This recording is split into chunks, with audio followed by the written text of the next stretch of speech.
Hey guys, it's Jeff from Press Your Luck, and today I am making a soup that you're not going to be able to forget about it. This is an Italian soup, and it's a classic soup, and it's called Italian wedding soup. Now, why do they call it Italian wedding soup? Well, for one thing, it would be amazing if they served the soup at weddings. I feel like a lot of weddings have some really they're fun and stuff, but like the food is like This soup should be served at most weddings. Forget it if you're Italian or not. But it's called that because it's really the marriage of vegetables and meat. So we are making a soup that is going to have mini meatballs and also some veggies in there. I'm talking some basil, fresh spinach, carrots, celery, and also some shallots in there, and little adorable bite-sized pearl pieces of pasta, and an amazing, rich, yet light broth. Guys, the flavors are to die for, especially because in my Italian wedding soup, I use sausage as the base for my meatballs. So the whole broth is infused with an amazing sausage flavor. Now, one of my other videos from about 2 years ago, I created a Jewish wedding soup, and I'm gonna take the full credit on that one. I feel like I'm the one who created it. Maybe someone else did one at some point, but I'd never seen one. And I use, in place of the mini meatballs, mini matzo balls. And I used some pastina, the little stars, and as a little pasta, and there was some egg and a chicken noodle. It was so delicious. But I feel like now it's time to go to the soup that inspired my Jewish wedding soup and make the Italian wedding soup. So guys, let's make a soup that Tony Soprano himself would be proud to slurp. So dust off your vintage tux and your gowns and do your hair up big, and let's go right to the Instant Pot and make something absolutely spectacular. Pronto! Alright, so the first thing I want to do is I want to make my meatballs, and I want to start off by doing that by using Italian sausage. I'm using sweet Italian sausage. You can use hot if you want to, or if you want, you can totally use any other really kind of sausage you like. However, I strongly recommend using Italian sausage, whether it be sweet or hot. 1 pound of it. Now, if your sausage doesn't already come with the meat crumbled and it's in links, that's fine. What we're going to do is we're going to perform a little bit of surgery. Get a sharp knife and take the tip of the knife and kind of just drag it along the sausage like this. So you basically serrated it a bit and opened it, and look at that, guys. All of the sausage meat is going to come right out of the casing. We want to just remove the casing, and presto, guys. Perfect ground sausage meat now, and that's all exactly what we want to do. You can totally discard the little, well, you want to discard the little sausage casings and then toss it in a bowl and continue for the rest of the sausage. Just a slit and then a split. Ta-da! Just like that. Super easy. Alright, now that we've added in our full pound of uncased sausage meat to a large mixing bowl, we're going to add to that a ½ pound of ground beef. Now, the less lean, the better, guys. I'm using 80% lean. I wouldn't go more than 85% because we want our meatballs to be really moist and kind of a little bit fatty even. It creates amazing flavor as it seeps into the soup once we cook. And just add this to the sausage meat. Now, if you don't want to use any sausage in your meatballs, which I strongly suggest you do for this specific soup, that's totally fine. You can use the exact same meatball recipe from my previous one, which I'll link here, which is a pound of a ground beef. Again, 80 to 85% lean. You don't really want it to be any more lean than that. And a ½ pound of ground pork. But for this soup, I think it calls for something a little bit extra. So I'm using sausage as the main meat. Now I want to take 1 large egg, beat it up a little bit, just ever so slightly. Nothing too crazy, just like that. And then add it over our meats, along with 1/3 cup of breadcrumbs and ½ cup of grated Parmesan cheese, 2 tablespoons of crushed or minced garlic, and that would be 6 cloves, as well as 2 whole tablespoons of dried parsley. I know it seems like a lot, but it's the perfect amount here. 2 teaspoons of seasoned salt, a teaspoon of black pepper, and a teaspoon of oregano, and 1/3 cup of whole milk. Make sure it's whole milk. Now make sure you have some clean hands, and we're going to dig in here and we're going to mix all of this up together. I want everything to be completely and thoroughly combined, almost like you're kneading a dough. And it's really great to relieve your stress on this if you had a long day. If you have an obnoxious aunt who's been annoying you, this is perfect. Not to say that I have an obnoxious aunt who's been annoying me. They're all just lovely. Maybe I should say mother-in-law instead. That makes more sense, right? And look at this, guys. Once it forms basically a giant meatball, we know we're ready to go. Okay, now let's take this big meatball and create mini meatballs from it. So when we make Italian wedding soup, we want our meatballs to be on the miniature size. We're talking about the size of ping pong balls tops. So take some with your fingers and just really by eye, do something about the size of a ping pong ball or a pinball. Even this is actually a little bit too big. I'm going to take a little bit off of that. There we go. And then just roll it into a ball, just like a little mini meatball would be. And really, that's perfect. And then, ironically, put the pork-based meatball on a Happy Hanukkah plate. And then just, repeat until all of these are rolled. Have somebody help you if you want. This is the fun part. This is when you get to sip some wine in the middle and then watch some, trashy TV, get caught up in your favorite Netflix shows, Just make sure when you roll your meatballs that they're nice and firm and compact, all right? We want to make sure that they stay together and hold their form really nicely, which they will. Just give it some pressure as you roll it. Pressure, And there we go, guys. I have 42 meatballs from 1.5 pounds of all that meat. That's a lot of mini meatballs. So depending on the size of meatballs that you roll, or if they're about this big, you'll have about 40 to 45 meatballs. If they're a little larger, perhaps they'll be about 35, but you get the gist. I really wouldn't make them any larger than this, though, again, guys. It's about the size of a ping pong ball or a pinball, even, okay? Let's move on. Now I want to take 2 shallots and dice it up, 2 medium-sized carrots, peeled and diced, and then from a stalk of celery, let's take 3 ribs, as well as this leafy green in the middle here. And now we're gonna dice up these 3 ribs. So it looks just like this, nice and diced. And now just take the leafy greens from the center of the celery stalk, and then just add it to a little, bowl or something for the time being, and reserve it, because we're gonna add it into our broth right before we pressure cook. I always like to use the leafy tops from a celery stalk. It really does add a lot of flavor to the broth. Alright, there we go. Moving on. Now let's go to the Instant Pot, and I'm going to add in 2 tablespoons of extra virgin olive oil. Alright, now we're going to come down to the Instant Pot and hit saute and adjust so we're on the more or the high setting. We just want to give the oil some heat and give it about 3 minutes of heating up. And after 3 minutes of our oil heating up in the pot, I want to take my meatballs and I just want to give them a simple sear, okay? And I'm probably going to have to do this in 2 batches. Just place it in the oil, one by one. That should be good for now, and then we have the remaining amount we'll do afterwards. And then as soon as you've dropped everything in, just give everything a turn starting from where you dropped them in. We don't want them to stay in too long. Just give a little bit of a brownness to them. Perfect. If it sticks a little bit to the bottom, that's fine too. Don't worry about it. It's not the end of the world. Basically, we're just flash searing our little meatballs in here. We're not going to fully cook them at all. They're going to get fully cooked when we pressure cook. Just be delicate with the tongs when you do this. You want to make sure they keep their form for the most part. Okay, and that's perfect. All I want is a flash sear, like I said. Now just take each meatball and then place it on another plate. Okay, we are looking good here. Perfect.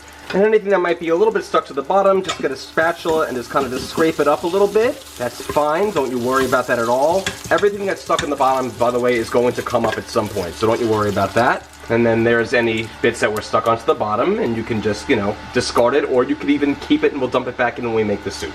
And now let's add in our remaining batch of meatballs. Again, a quick flash sear. Go around in the cycle here of the pot. Just put it around the perimeter and then in the center.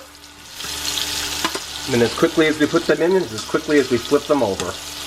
And there we go. Looking great. And now let's get these puppies out. And okay, there are all of our perfect flash seared meatballs. Again, they will not be thoroughly cooked now at all. Just a little bit of a sear, and we've created some amazing flavor already in that pot. Speaking of which, now let's go to the pot and let's add in another 2 tablespoons of olive oil. And now we're also going to add in our celery, our carrots, and our shallots. And we're going to stir that around in the pot and saute it for about 5 minutes in the oil and all the amazing juices from our meatballs when we flash seared them. And as we are stirring all of our vegetables up in the olive oil, this is when I want you to take a wooden spatula and scrape or deglaze the bottom of the pot from anything that might have been stuck on it from before, and you'll see everything comes up really nicely. We want the bottom nice and smooth, and that's exactly what we'll get here. Okay, so 5 minutes of sauteing my carrots, celery, and shallots have passed. And now I want to add in another tablespoon or 3 cloves of crushed or minced garlic, and then stir that around in the pot and saute that for a minute longer. And to that I want to now add in a bunch of basil, okay? And I want to have all the stems removed. Just about a bunch, it's like really about a pack cup, if you will, of just the leaves. And then stir that in with everything else, just until the basil begins to wilt. There you go, that should be about a minute. Next up is going to be some wine, and I'm going to add in a whole cup of cooking sherry, or you can use a dry white wine of your choice, but I prefer sherry for this. If for some reason you refuse to use wine, that's fine. We'll just make up for it with more broth when we add that next. And now we'll just stir that in with everything else and let that simmer in the pot for about another 2 minutes. Alright, now that about 2 minutes have passed of our veggies simmering in our sherry, I'm going to now add in 7 cups of broth. Now you can use chicken broth if you want for this. You could even use vegetable broth if you want. But I like to use garlic broth. That's garlic better than bouillon, and I'm using 7 teaspoons plus 7 cups of water. But again, you can definitely use chicken broth. That's totally normal here. So now I want to season my soup with 4 very basic yet very flavorful spices. In fact, I'm sure they're already in your cupboard. I want to use 1.5 teaspoons each of garlic powder. That's not the same thing as garlic salt, by the way. Garlic powder, oregano, black pepper, and Italian seasoning. All right? Add that in. So guys, a word about the salt. I suggest, because we're having sausage in the soup, so much of it's in there as the base, and it has enough salt in there, and it's going to cook into the soup as the sausage meatballs are made in the soup. I suggest not adding any salt just yet, but to do it at the very end when you're taste testing your soup just before you serve it. I would start with 1/2 teaspoon of seasoned salt, if you have it. You can use regular salt too, whether it be kosher or just regular iodized salt. I suggest seasoned salt. I always pretty much use it in lieu of any other salt. And start with 1/2 teaspoon, and then you could add more to taste. I don't think you should add it before pressure cooking because, like I said, I feel like it's going to be salty enough, and you really can't go back once you have too much salt in something. You can always add more. Better to start with less and add more than to have too much to begin with, and then, you know, you get like, oh man, the whole thing tastes too salty, and you don't want to deal with those shenanigans. So leave it out until the very end, and then taste it, and then see what you think. Because when it comes down to flavor, you're going to want to savor, you know? All right. As well as my leafy tops from my celery stalk that I reserved. And 1/2 cup of acini di pepe pasta. This stuff is basically tiny little pearl pasta, guys. Look at how tiny this is when it's dry, especially when it's dry. It's really small. Now, I know you're thinking that that's not a lot of pasta at all, because it doesn't look like a lot of pasta. But I'm telling you guys that this pasta expands into like 3 to 5 times the size of how it starts out. Trust me on this, you don't want to put any more than 1/2 cup of this in there, because the broth is going to want to absorb into the pasta, and it's going to eventually, if you add too much, like really any more than 1/2 cup, it's going to really start to turn into almost like a creamy risotto dish, which is fine too, but we're making a soup. But you're going to have like literally like a pearl pasta and meatballs, which is, again, it's going to taste delicious, but you don't want that. You want a soup right now, right? So we came here for soup. So again, just 1/2 cup of the pasta if you're using the acini di pepe or a pastina, but if you're using an orzo or a ditalini, you can go up to 1 cup because that's larger volume. Capiche? Capiche. And I'm gonna give that all a stir, and now I'm gonna add back in my meatballs. Be delicate when you put them in there. They're still pretty fragile. And then we're gonna top off everything with about 5 to 8 ounces of baby spinach. And I'm just gonna literally top my pot with it. I am not going to stir it in. And all right, we are looking good. Now we're going to secure our lid. Make sure that we're in the sealing position. Now we'll hit the cancel or the keep warm / cancel button depending on your model. And I want to now hit the pressure cook or manual button depending on your model. And I want to go in this, guys, for 5 minutes at high pressure, and that is it. And now that we're done, we're going to finish with a quick release. Now that the pin dropped, we can take the lid off. And there's the soup with a nice spinach layer on top. So let's take a spoon here or a spatula and stir it up. And guys, here it is. Unbelievable already. Italian wedding soup. Look at how beautiful this is. It's almost like unwrapping a gift of spinach wrapping paper. All right, guys, wow. I'm gonna just serve this into some bowls and I'm gonna try it out. Beautiful. And right now, taste your soup, see if you feel like you even want any seasoned salt added to it, but if you feel like you do, start with just a half a teaspoon, guys, and then taste it, and if you feel like you want to add a little bit more, add a little bit more to taste. This is why it's important. Like I said, there's already plenty of, I feel like, flavor and savory inside of that soup, simply from those sausage meatballs cooking into it. So again, if you want a little bit more salt flavor in there, feel free to start with a half a teaspoon of the seasoned salt, and then just add more to taste from there, alright? Simple as that. And look at how beautiful this looks, guys. Just look at it. Loaded with pasta, loaded with meatballs, and the most unbelievable, delicious, garlic and sausage flavored broth. Let's put it into some bowls and try it out. Okay, well, here we go. And Banjo's jumping up on my leg. And of course, can't skimp on those bowls. Add them right to our delightful soup. And guys, we are ready to try this out. I mean, just look at how beautiful this is. Oh, pasta everywhere. Little veggies, little meatballs, little Banjos barking because it just smells so good. And I'm ready to try this out. I don't know about you, but I certainly am. Let's do it, y'all. And here it is, guys. A whole bowl just chock full of meatballs, pasta, spinach, carrots. Oh, Banjo, he's clawing up my leg. Let's try it out. Oh, now that is a deep and rich broth right there. Oh my gosh, the flavors of everything. I mean, putting the basil in there is really smart, guys. Putting the basil in there is so smart because it just creates such a flavor base for the soup. And then when you cook the meatballs in there, because they're mostly comprised of a sausage base, I mean, the whole soup has this infusion of delicious sausage to it. Which is why I love using sausage for my choice of meat. Now let me try the meatball. Look at this, just pasta and meat everywhere. Let's give it a try. Oh man.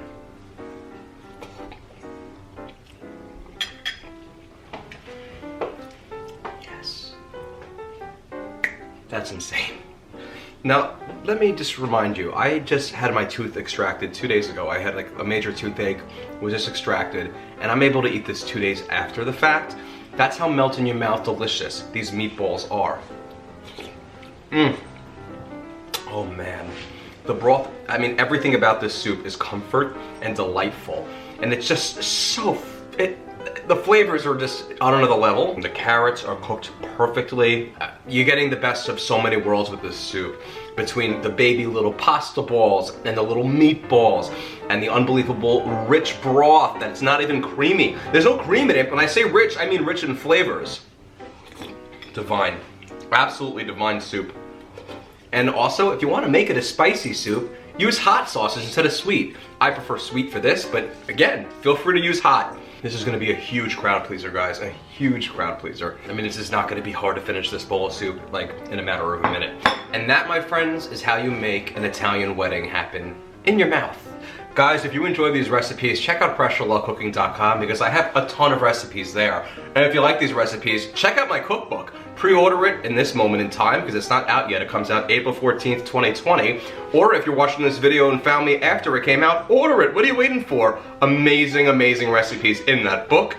Of course, Facebook.com/PressureLuckCooking and like that page for any updates on anything that comes out, sales on items, tips, some humor, and of course at Pressure Luck Cooking at YouTube, Instagram, Pinterest, Twitter. I have all the social channels and whatever else will come in the future. Guys, thank you so much again. And when your wedding day comes, make sure that your flower girl or boy, forget the flowers, have them sprinkle some of this stuff on the aisles and let people grab a sample with a little spoon.